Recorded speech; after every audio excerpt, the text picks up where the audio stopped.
Hello and welcome to Dungeoneered, a podcast dedicated to discussing Dungeons and Dragons. I'm Aaron. And I'm Josh. Let's do this. So Josh, this week I had the possibly coolest Lukewarm Open in Dungeoneered history. And then, of course, he texted me saying, don't do a Lukewarm Open because I have too long of a topic because it's Star Wars week. And so now I can't do my really cool Lukewarm Open. So Well, you could save it about it until we have time. Listen, see, but it's not going to hit the same, because sometimes a Lukewarm Open just hits right, and if I wait any longer, it's just not going to It's just not going to hit right, Oh, well, that's too bad. I know. had- It's really sad. So now I have to sit and listen to you read about some Star Wars character that you think is the coolest person of all time. Well, he's one of, I think there is a cooler Star Wars character, but he is one of the coolest. Boy, I mean, did I nail it or did I nail it? I nailed it. That was perfect. Normally, I have an intro explaining the topic a bit, but I'm just going to jump in saying that the topic is Darth Revan, and we'll have massive spoilers for Star Wars Knights of the Old Republic 1 and 2, which came out over 17 years ago. So I don't know if they really need a spoiler warning anymore. Yeah, if you haven't played them, pause the recording, play them, come back. They're fantastic. They're a very short amount of time. They're really long games, but they're really fun. So go play them. They're very fun games and really interesting story. And this is going to be a major spoiler for the first game special. See, I thought you didn't have a normal opening because I just explained your topic perfectly in my Lukewarm Open. So I mean, So, anyways, continue, Josh. I'm full of spice. What was that? I said I'm full of spice. I'm a little salty about my recording problems. Sorry about last week, everyone who listened. We spent all of our normal recording time just trying to figure out what happened. How do we fix it? How do we make sure it never happens again? And it shouldn't happen this week. It's going to happen again. Yeah, let's hope it doesn't happen. If it happens again, I'll just get mad at Aaron. I'll tell you his Twitch name, and we'll all just be mean when he's change my whole setup. I'm going to have to buy everything new or something. I don't know what's going on. I'm so confused. Okay. Anyways, monologue to me, my sweet child. Much of Revan's early years are not incredibly important, but the most important thing to say about his early years is that he was a Jedi, he was a Padawan, and he made a friend named Alec, who went on to be Darth Malak, and they both were incredible Jedis, becoming Jedi Knights incredibly quickly, being seen as some of the most promising. Do we know what? Okay. Do we know what his, I don't know how Jedi do power level. Do we know, how, powerful of a Jedi he was compared to, other Jedi? Was he, super strong? Yes, he was super strong. As he was really young, and he made it to the position of Jedi Knight, which that is one of the ranks of Jedi. Now, how many ranks of Jedi are there? Well, there's Jedi Knight. There's also Jedi Knight is the same level as Jedi Guardian and Jedi. There are different think of it like classes in D&D. There's a Padawan. No. Think of it like a knight. Think of it like classes in D&D. They're less like levels and more like classes. So there's Jedi Knight, there's Jedi Guardian, there's Jedi Counselor. They're all different positions that do focus on different things. Jedi Knights are people that are really strong with lightsabers and some force abilities, specifically ones that help you in combat. Man, see, all I know about is what the movies talk about, and everybody's a Jedi Knight or a Jedi Master. That's pretty much, or a Jedi Padawan. Yeah. That's pretty much all I know. Isn't Youngling its own rank? Yes. Yeah, it would be Youngling, Padawan, then Jedi, then so theoretically Jedi specific. You could have a 70-year-old Youngling, or is that not possible? A 7-year-old? You could have a 70-year-old Youngling, 70. Probably not. Don't they have to groom you? Well, that's a weird statement. No, they do. They do. It's horrible. They steal these kids from their parents and they, as you were just about to say, groom them to be the perfect to forget about, because they're supposed to not know their family. So that's part of why they are like, oh, I don't want to train an adult or an older kid, because they know their family. Boy, that's pretty terrible, Yeah, to be honest. and we That's just kind really of rough. breeze over that because they're the Jedi. So, We just abduct kids when they're really young and, make them... I mean, it's pretend not to always be super good and abduction. ignore their Sometimes it's feelings. given by their parents. Yeah, that's still big yikes for me, dog. Now, between the pair of Revan Anyways. and Malak, Revan was seen as the greater one, being charismatic, powerful, and intelligent. Oh, sounds like me. Last Dang it, man, I'm episode, spicy. we talked about the Mandalorian War, and Revan was a major component of that, as he was the one who forced the Jedi to actually do something about it. A Jedi Master named Zar Lestin said, when the Mandalorian threat first arose, Revan and Malak were eager to defeat the enemy of the Republic. But the Council thought it best if we moved with care and caution. The true threat the Council feared had not yet revealed itself. But Revan would not be dissuaded. Charismatic and powerful, it was inevitable many of the Order would flock to Revan's seemingly noble cause. Malak was the first to join his closest friend. Others followed, many of our youngest and brightest, intent on saving the galaxy from the Mandalorian threat. Revan quickly became a celebrity amongst the Republic, leading many great victories for the Republic. They even made him out as a crusading savior, wrongfully ignored by the Jedi Council. Revan used this and many of the sites of the Mandalorian destruction to bring many other Jedi to their side, ignoring the Jedi Council. Now, Revan is canonically known for wearing this very distinctive mask. It's a Mandalorian mask, specifically the mask of a female Mandalorian.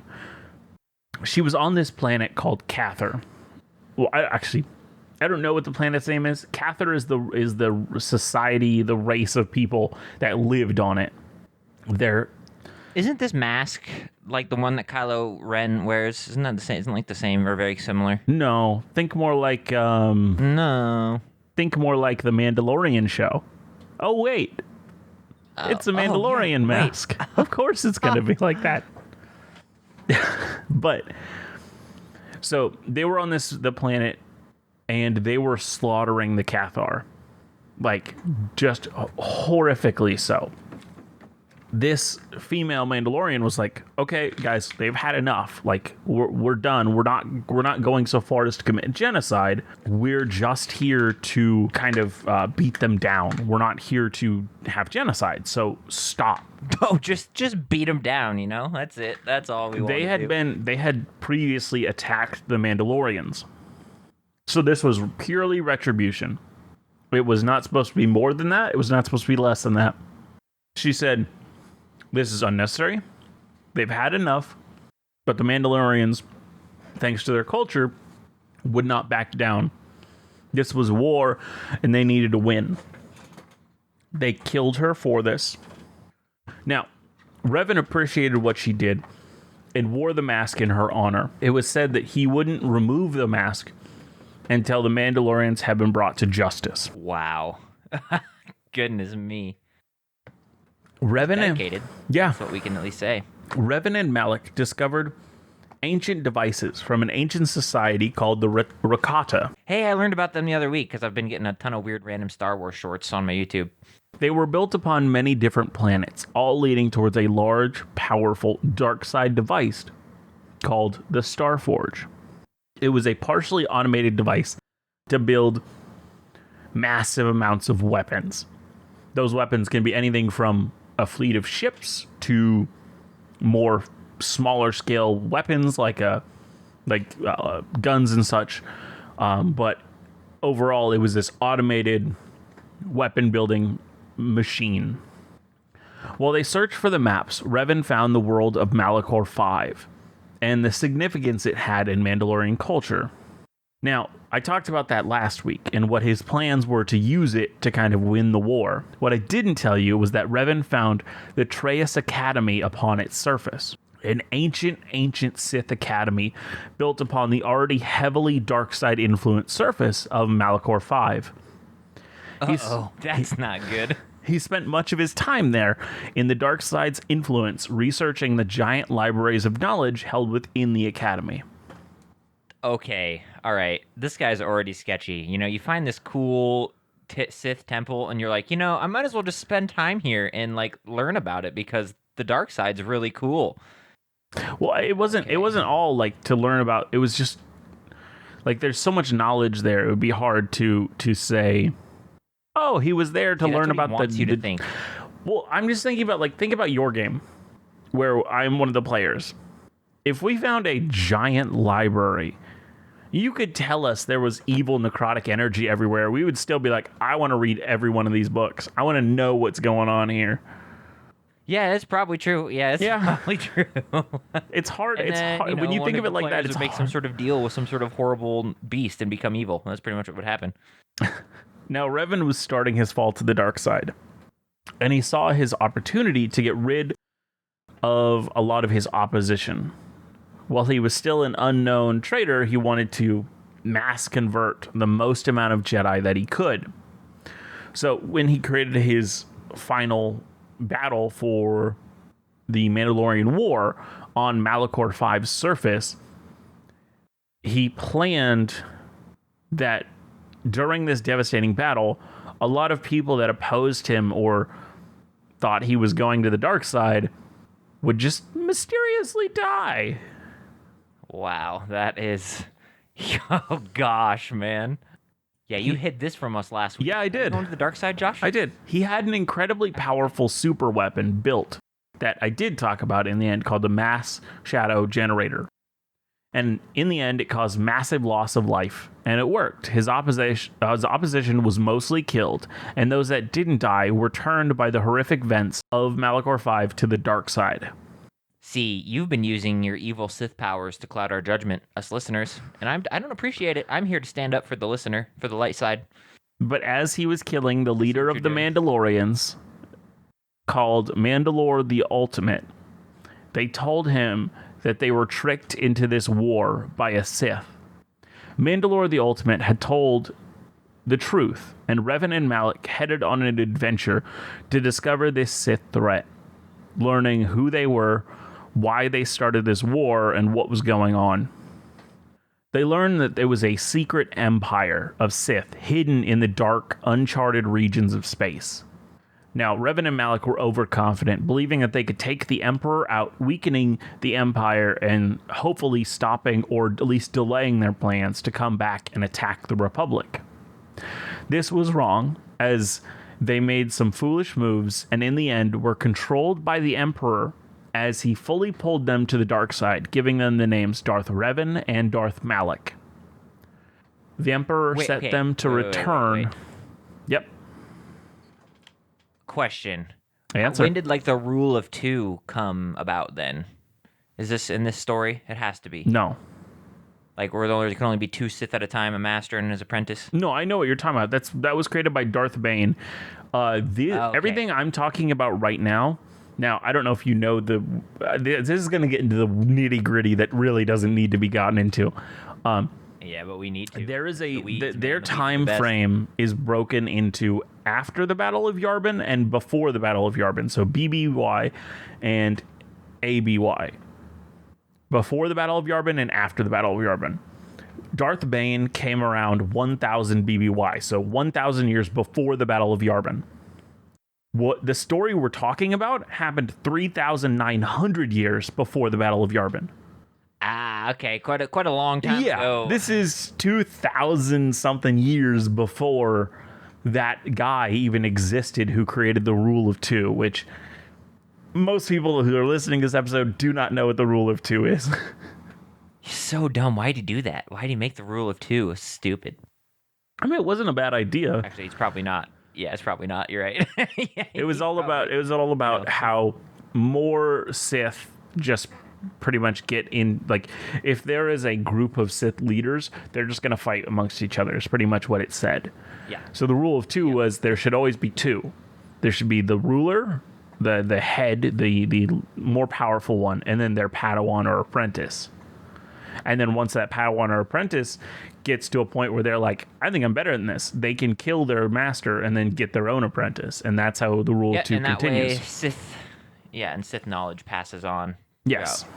It continues on, so they don't lose it. But even before the rule of two actually existed, this was kind of an example of the rule of two, as Darth Revan was the master and Darth Malak was the apprentice. Ah, yeah.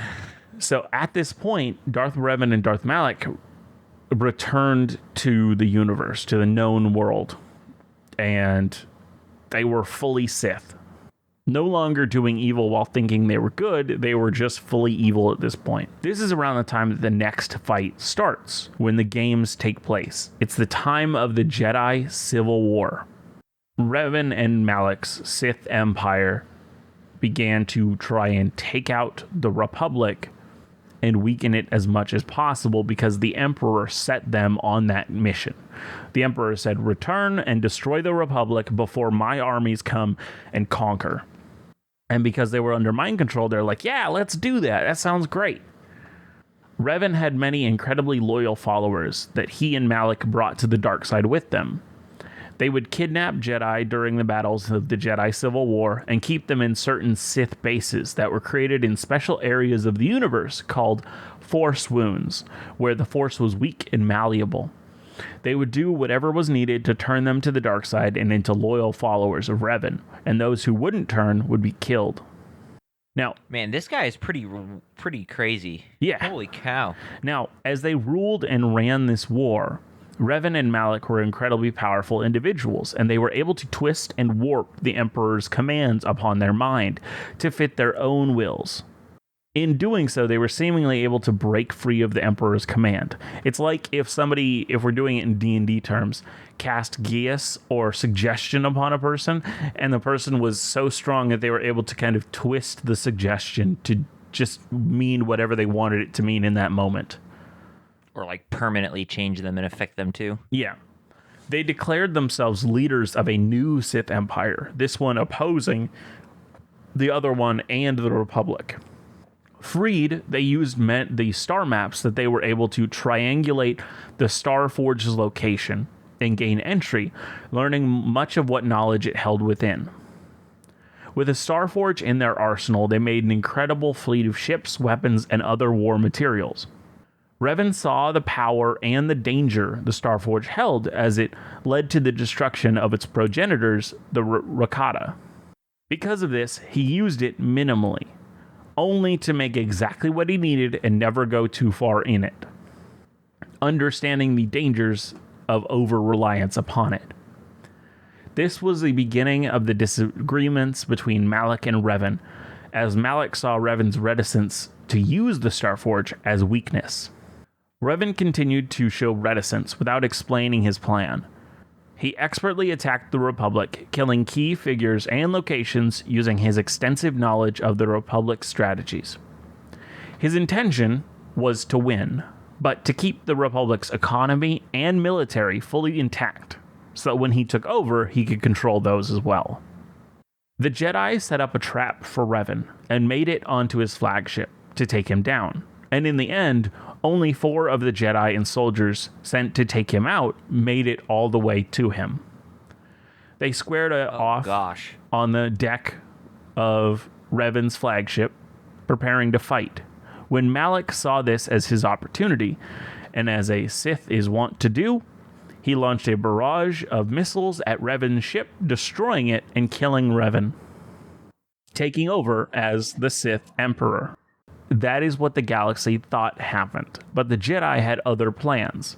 Revan was an incredibly powerful Jedi, and having him on their side would make their victory possible, as they had been devastated by the Sith at this point. The Jedi Council on Dantooine healed Revan and wiped his memory, giving him a new identity as a soldier of the Republic. Now, here is the first dumb idea. Big spoiler for KOTOR 1. Your character in KOTOR 1 is this mind-wiped Revan. One of the Jedi you travel with is the Jedi who took you out and saved you from your destroyed ship. A force bond was created between you and them, and throughout the game, you slowly regain your memories. The Council used this Jedi named Bastila and her force bond as you traveled together to learn of the Sith's power, since they had no idea of the Starforge or the Force Wounds. Now, the canon story of the game is that Revan, being freed of the influence of the dark side, lives as he normally would have and stays on the light side, taking out the Starforge and Darth Malak. He does this while gaining companions across the galaxy. The important people for his future story are he travels with are 1, the Jedi he was saved by, Bastila, 2, the renowned Republic pilot, Karth Onasi, and 3, Canderous Ordo, a Mandalorian that did what Mandalorians did after the war and became a mercenary. Now, Canderous was also trying to rebuild the Mandalorians, bringing them back to power. He also had the greatest droid in all of Star Wars history as his companion. He created him. His name is HK-47. He is a translator assassin droid made by Revan when he was a part of the Sith. And even then, when he goes to the light side, he still has he finds HK-47. Now, sadly, HK-47 does not have a great history afterwards, but he is important for both the story of this game and the second game. Now, this brings back so many good memories from these games. Man. After the destruction of the Starforge and Malak, Revan has recovered most of his knowledge. Remember... Okay. You know how OneNote doesn't always update? Oh, heck yeah, I know. Yep, that's where I'm at right now. So I'm all too familiar with that. After the destruction of the Starforge and Malak, I'm going to skip some stuff real quick. Just kind of to talk about the knowledge that we need to for our next episode. Through work and dreams, Revan was able to recover his knowledge, remembering the Empire, which resides in the unmarked areas of space. He went to these 3 main companions that I spoke of, and he told them each that they had a mission to do, and that he would call on them when they returned. First, he went to Bastila, who had become his wife, and was to help the Jedi rebuild and protect and raise their child. Karth was to help rebuild the Republic and make it as strong as possible. And Canderous, the Mandalorian, was given one of the greatest gifts. Canderous was a Mandalorian trying to rebuild his culture and people. In the culture, to rule over the Mandalorians, you must take the name Mandalore and wear the specific headgear of Mandalore, and no other or replica is okay. Revan, after defeating Mandalore, the Ultimate, hid the mask. And in this moment, he bestows it upon Canderous, telling him, similarly to Karth, that he must carry on and that he must rebuild the Mandalorians to be as strong as they once were. Because Revan remembered the Sith Empire waiting to take over the world, and he knew these people would need to be as strong as possible for when they returned. Gosh dang, man. At this, he leaves them to spy on the Empire, and see what they were doing.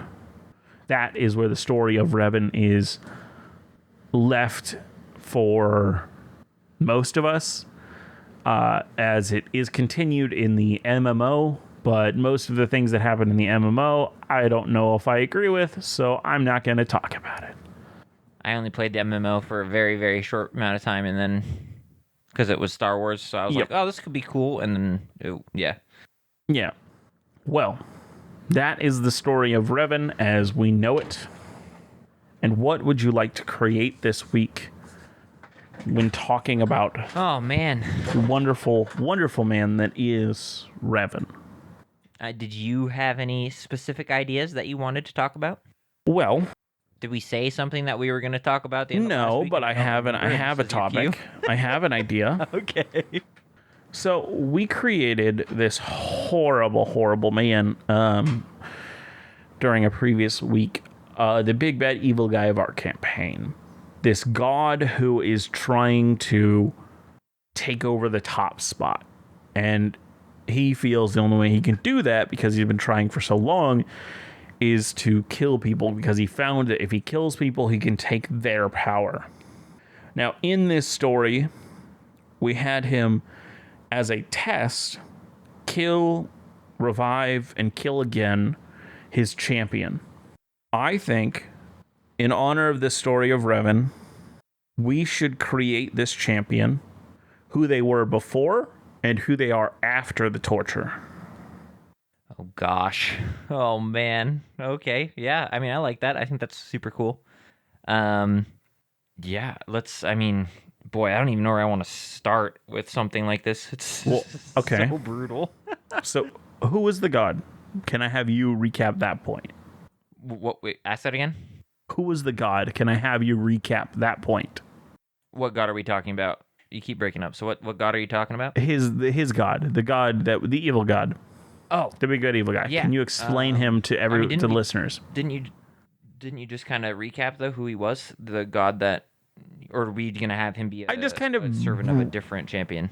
No. I just kind of loosely said that he was a high up ranking person, but I didn't say like anything about his personality or who he was or what he was really. I guess I said enough, but more what I'm looking for is I want to talk about who he is, who the god is, so that we can understand what type of person would be drawn to that. Like, how does he entertain that drew this champion in? Well, I mean, the god that we kind of created, last week, sort of, is a really evil entity, but he kind of hides behind a mask of goodness. So, like, the public eye sees him as a entity who is good and who is, just and who is, courageous, and kind of masquerades around in the arena as this valiant warrior. But in reality, he is only using that to gain power in order to usurp the god's throne, essentially, to take everybody over and to rule over the pantheon. Mm-hmm. Now, I mean, just with that basic description, I think it'd be really easy to say that this champion was drawn to the fake version of who this god is. And by the time he started worshiping him, it was already too late. So he ends up, worshiping this courageous and valiant warrior in the arena, becomes one himself, fights, becomes this champion, and then, essentially gets taken over, so to speak. Now, the question is do we want this to be more tragic in the event that this champion willingly turns over to this deity? Or was it forced? Do you think there's a corrupting influence? Is it like the dark side in that way? Yeah, I kind of like that. I kind of like that idea of this champion was a good and valiant, person who was a powerful warrior with, ultimately like a good alignment, so to speak. And I think even more willingly choosing to abandon that behind and then follow this deity. Thoughts? So you think that from the moment he started following this deity, he knew they were evil? I don't think so. No, I think he started out not knowing that and growing alongside this, deity until it was revealed. And I'm not sure how I'd want that to go, but once it was revealed, he then willingly leaves his goodness behind and becomes a champion of evil as well. But unbeknownst to him, there was about to be a lot of horrible things that happened to him, to keep him that way, so to speak. Because I think that makes for a I mean, it's tragic Is there? either way, right? It's tragic, like if you're forced to. But Yeah, I like the forced or not the voluntary version better. I kind of like the voluntary version, but I kind of want it to be a voluntary semi-forced.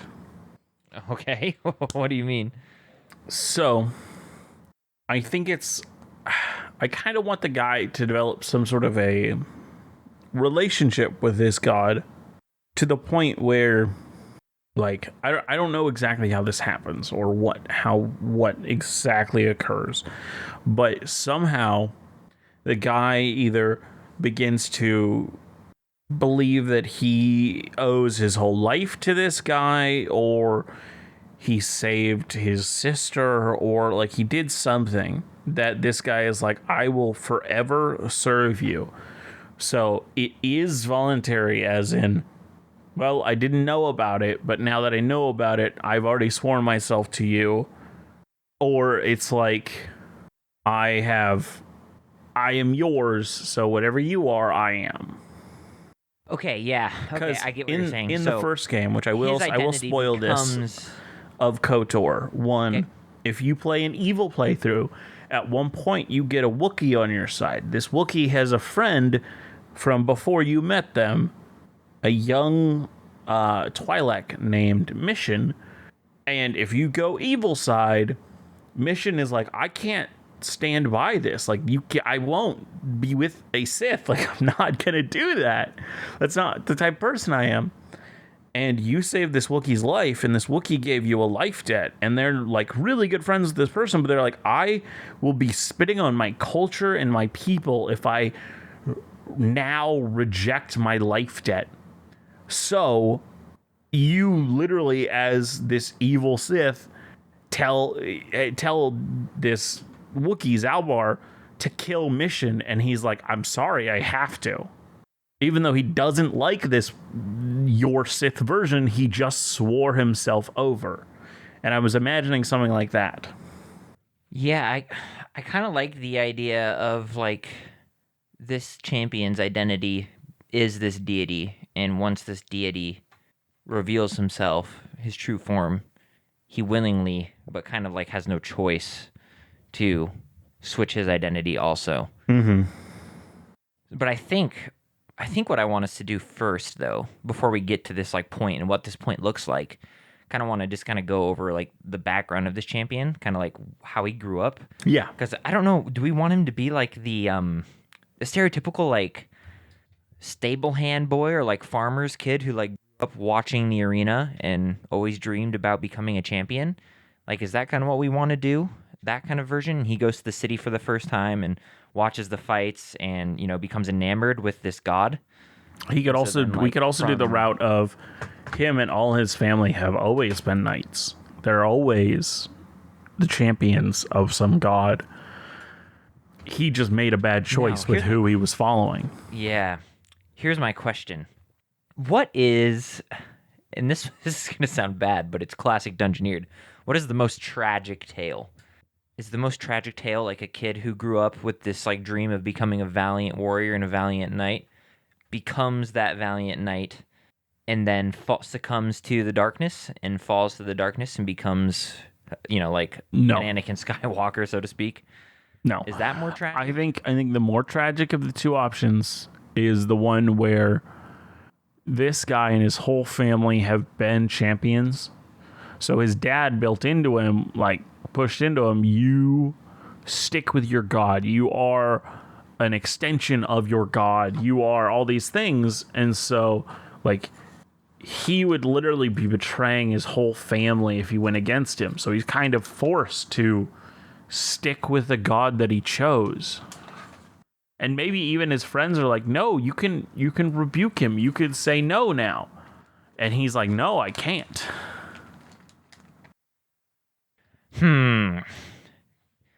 I kind of I like the idea of maybe combining the two. So maybe Okay. maybe Dad was once I wouldn't say champion, but maybe some sort of knight, who did fight in the arena and left 'Cause I maybe think he wasn't good enough. Maybe his dad was yeah. a fighter, but never like he. Maybe there's a rank of fighter in the whatever we would call this that are not sponsored by gods. And their whole thing is they're trying to get a sponsorship. They're trying to be good enough that the gods see them and are like, yeah, I want that guy. And his dad was always like never good enough. And so he pushes his son like, you gotta be good enough. If you have the chance, you take it.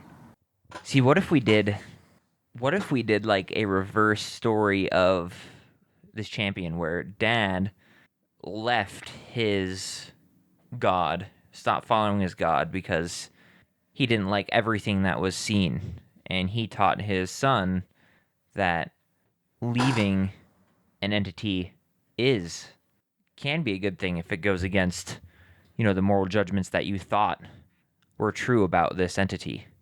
And the son, growing up, heard about his father never making it to be like a sponsored gladiator because he left the god he worshipped.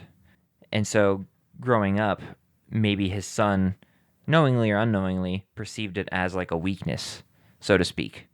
And that's how this deity, essentially like a Padawan, like groomed him and knew that because this history had occurred within this family, when I eventually, and when I have to show my true colors to my champion, he'll never leave me.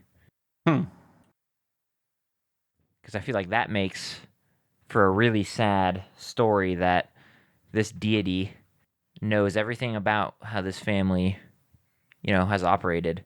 Because maybe he sees, maybe he has a select few individuals who are, have talent, like a certain talent that could Talent scouts go a long ways when it comes to, yeah, like this kid has a talent that could go a long ways, and so he knows like select few families that could possibly work for a champion, because a champion is one that's going to know everything about their god, or at least very close, right? Because they do the bidding of their god, so he's looking for someone who he knows will never betray him, even when he has to do all these horrible things to his champion. So he knows, the dad never fully lived up to his potential because he switched gods. I don't know the right word, but like, maybe didn't like a certain god, and his kid grew up hearing about it like all the time from, maybe. legends and stories. Do you think it was like a betrayal thing?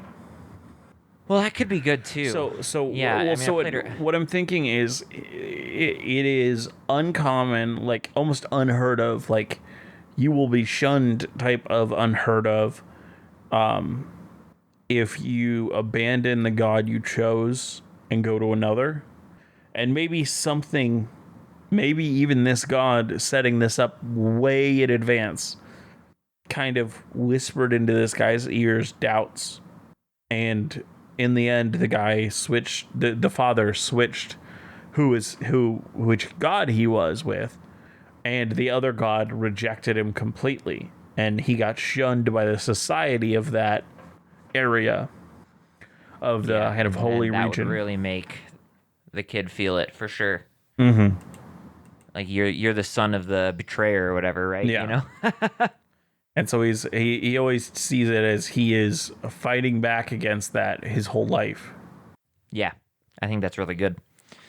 And so he's constantly fighting this narrative of a family of betrayers, right? And so maybe, he grew up as a poor farmer's kid because that's the only thing left that they could do, right? It's just, grow food and, sell it at the market for, pennies on the dollar. Mm. And then he went to his first like arena with his dad, like we kind of had this idea of like a coming of age ceremony, so to speak, where the first time the kid gets to go to the city and kind of explore and experiment with the paths that they might want to choose, right? Whether that's like a warrior's path or an artist's path, or like a a church leader, or anything like that, and they kind of can see in the world of the gods and how incredible it is. And he watched a gladiatorial arena because that's what his father did. He took him to one, and he maybe even, I mean, did he get to meet this god early? Like his very first Maybe this god was experience one of the, with the yeah, it was Holy City? yeah, and I think this god also showed him early on that he didn't care who his father was and that he shouldn't Yeah. be Oh ashamed. gosh. And so he was there for him. Oh, it's so bad. Oh no. I mean, but that's what would happen, Yeah, to be exactly. honest. Yeah, so he came, and the first time that he went, he got to see this deity fight, this evil deity fight, who's masquerading as a good deity. He wins this fight in glorious fashion, Maybe he and even then dedicates it to him. yeah, like oh yeah, he wins, and then And he dedicates that fight to that kid. yeah, because like it doesn't matter where you grew up, it only matters what you become. Yeah. Oh no. And so then he gains a lifelong follower in um, this talented apprentice, so to speak. Now, this is what I want to get to. We're at, I don't know what age we have this like coming of age ceremony thing at, but does dad then like willingly give him up to like be a Padawan, so to speak, and learn under this god how to become the best duelist and champion there was? Like this deity is like, your son has tremendous potential. I'm thinking of it more as the dad sells him to pay off his gambling debt. Oh gosh. And then the deity picks him up from whatever slave auction or whatever he got at. And he's like, and the kid's like, I met you once. Why are you like doing this to me? And he's like there for him and support. And he's like, no, like I see the true you. I'm here to help. See, I love this. I think it should. I want the son to. I think I want it to be like a direct connection, so to speak. So, the father willingly speaks to this deity and is completely grateful, I guess, so to speak. Like this deity convinces the whole family that this is a good thing, right? You know, your son isn't going to be able to do anything. He's damned, so to speak, to, you know, do what you're doing now. But I'm giving you an opportunity to give your son a better life than what you could possibly ever give him. Mm-hmm. And I think, and let me know what you think, this isn't the only person he did this to. And he does like his own Sith temple where he does like I mean, these kids go through this like warriors training and eventually all turn on each other until there's only one left to become the champion. Of course, not right away, but like they all grow up through the ranks of Gladiator. They fight on the same teams in certain events. You know, they become this like force, this D&D party, so to speak. And when the god reveals himself, maybe we do like an Anakin Skywalker moment, and out of the four, the champion is the only one who doesn't betray, and the god and the champion kill like the remaining apprentices, and he becomes his true champion. Mm-hmm. And the god absorbs the power of the others. Yep. Yeah. Oh yeah. Very good, very good. And then he starts to serve him.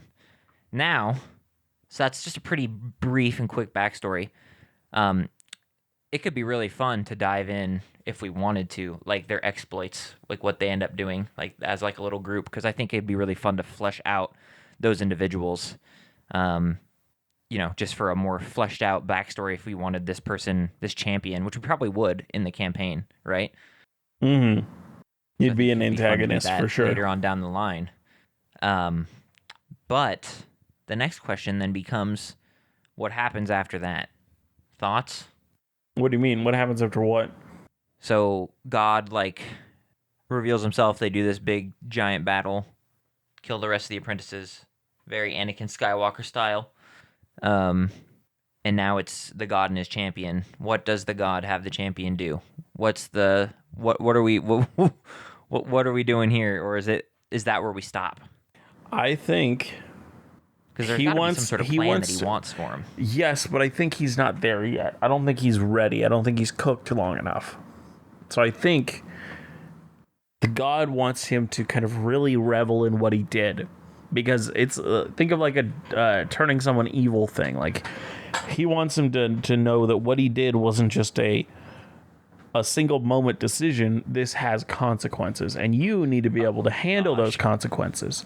So what he has to do is he has to go to each of his friends that he killed's families and deliver the bad news. Not saying he killed them, but saying that they died. And he has to be there when all of the families break down and cry. Absolutely horrible. Yeah, that is. Boy, we really went with our Darth Revan backstory, didn't we? Holy cow. Like, this is really dark. Yes, man. It is. Now, when does he have the horrible moment with his god? Is that like when he's 50? Or is that like a few years after he killed all these other paladins?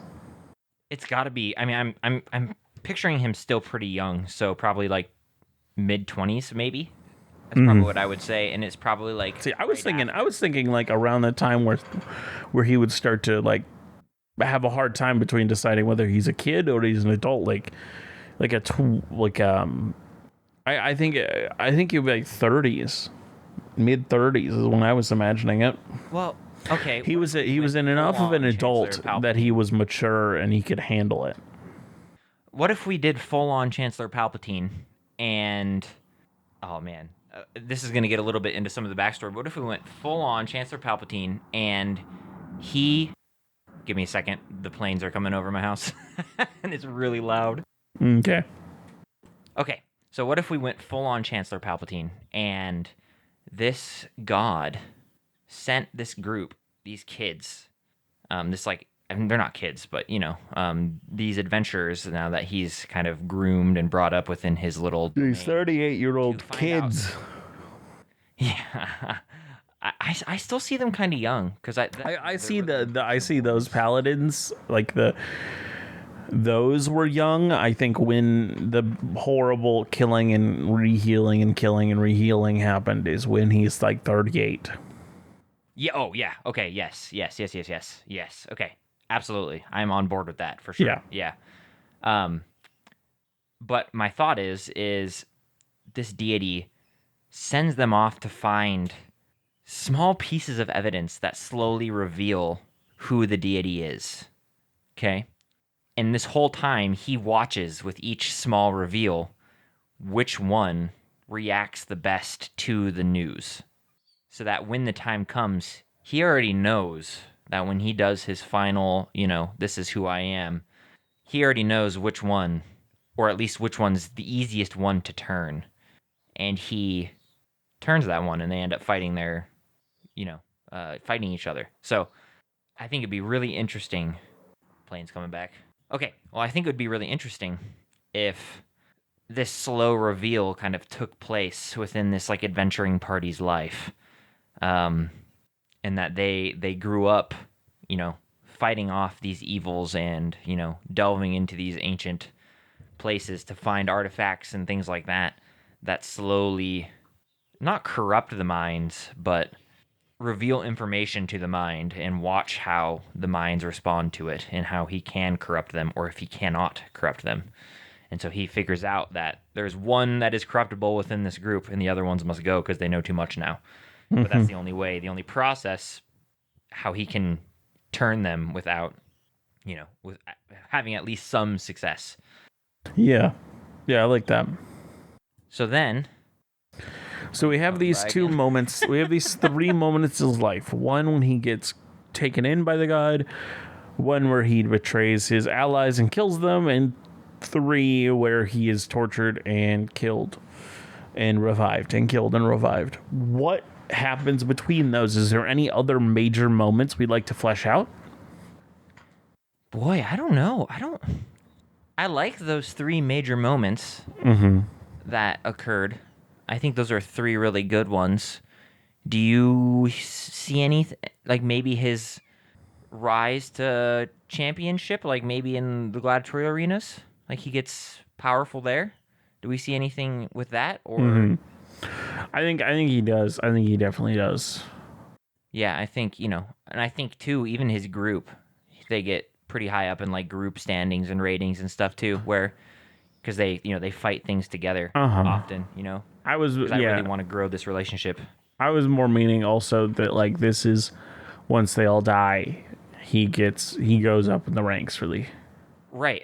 Well, and then that's kind of what I was getting into is that, once all the apprentices in the, his little group dies, then he climbs the ranks all the way up to champion, right?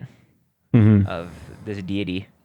Now, did we have I can't remember what the exact reason was for killing his champion and reviving his champion, killing his champion and reviving his champion. He I wanted to remember it see was if ever because every time he kills, he gains power. He wanted to see if he revived the got it. thing that he killed, does he still get the same amount of power from it?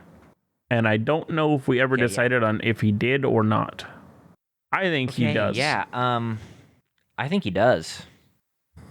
You think he doesn't? Is that what you said, or do you think he does? I think he does. Yeah, I think he does too, because then that would put him on a whole entire quest to, kill and revive gods over and over again to try and, get as much power as he can from them, which would be horrific. Yeah. Now, what does this champion become after this, or is that kind of where the party steps in? Say it once more.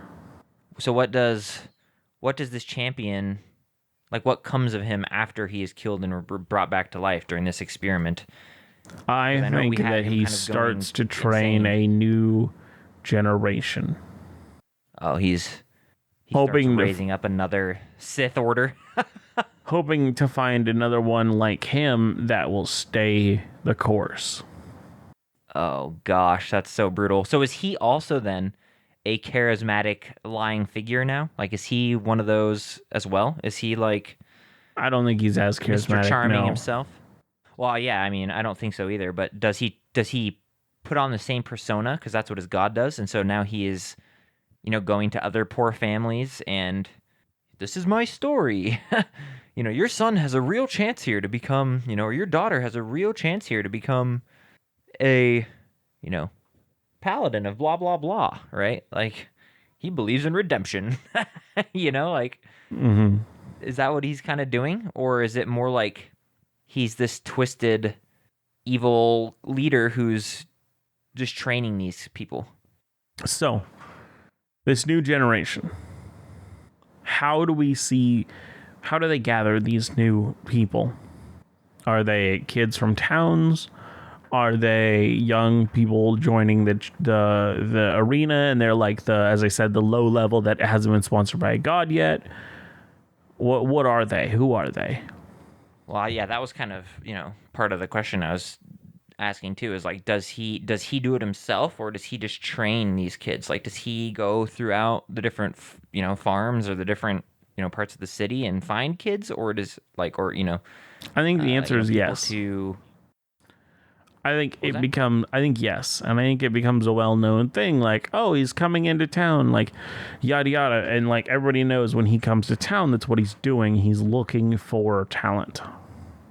does he become famous, like a famous figure of like a redemption story where like his father doomed him to a certain fate, but he rose above the ashes? And is he one of those? Like, do the people like see him as like a positive figure now? I think so, probably, right? Because he's never betrayed his god and he became this champion. Yeah, and I think that partially is like what drives him is that they love that he is seeing a side of people that he hasn't because he is staying true to his god. And I think that there would be an interesting moment where you could give the party a chance to kind of talk him down.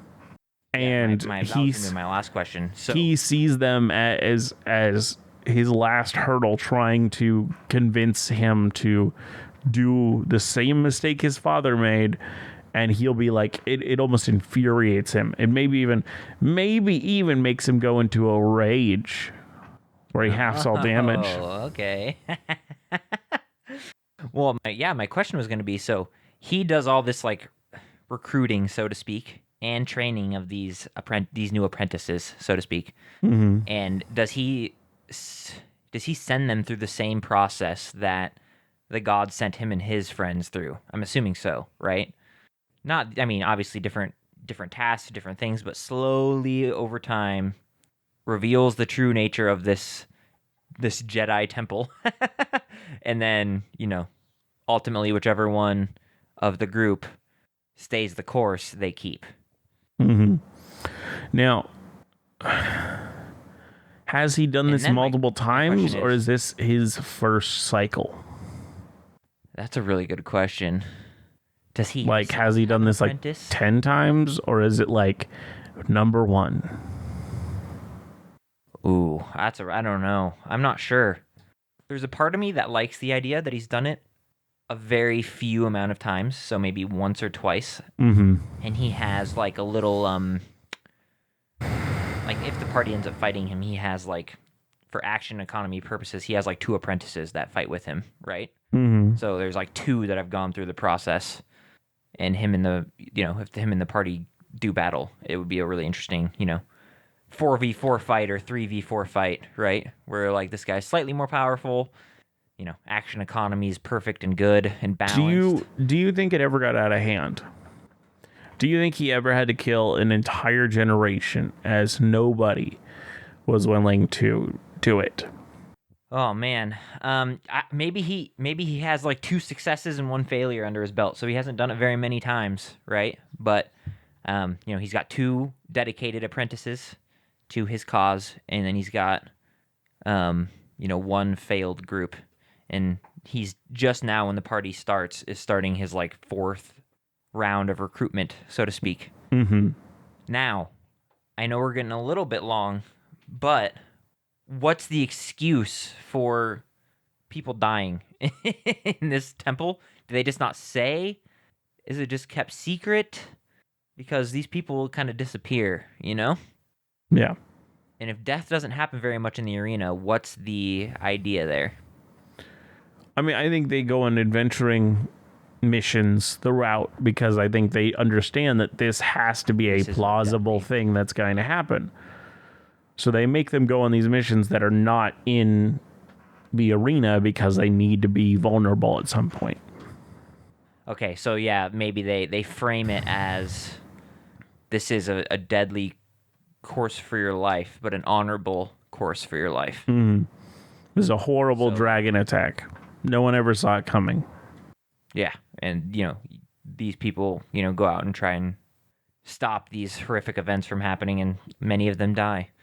But it's a better life and a better chance at life than living your meager and miserable whatever is going on already. Yeah. Well, just terrible. My last question before we end. My very, very last question. Okay. Is there a chance for the party to redeem this individual, or is he lost for forever? I think it would be so incredibly difficult, but I would never say no. I'm not going to think of a way that the party can do it, but if they surprise me and think of something that could maybe convince him, I would not let the answer be no. Okay, but I personally do not think there is a way. But if they find one, I'm not going to stop it. Yeah, I think that would be my answer too, where it's me, myself, as the DM. I have not planned for a way for the party to save them, nor do I necessarily think there is a very good way to save him. But it is possible if they come up with something genius. Yeah. Well. Cool. All right. I think that's it. That is it for episode 95 of Dungeoneered. Really dark episode. It was. Oh, thank you all for listening. And if you listen to us on any podcasting apps that have ratings and reviews, we'd love to hear from you, hear what you think about the show. And it really helps us by showing you're engaging in more ways than just one, and really helps the apps that you rate us on see that people are interested in this show in a way that more than just listening to it. If you'd like to write to us, you can write to us at dungeoneered@hotmail.com. We'd love to hear from you if you have ideas for topics, lukewarm opens, cool things you did in your game, or cool things you like that we built that you kind of used. Whatever it is, we'd love to hear from you. Anything else you can add there, Aaron? Nope. No, I don't think so. Well, as I always say,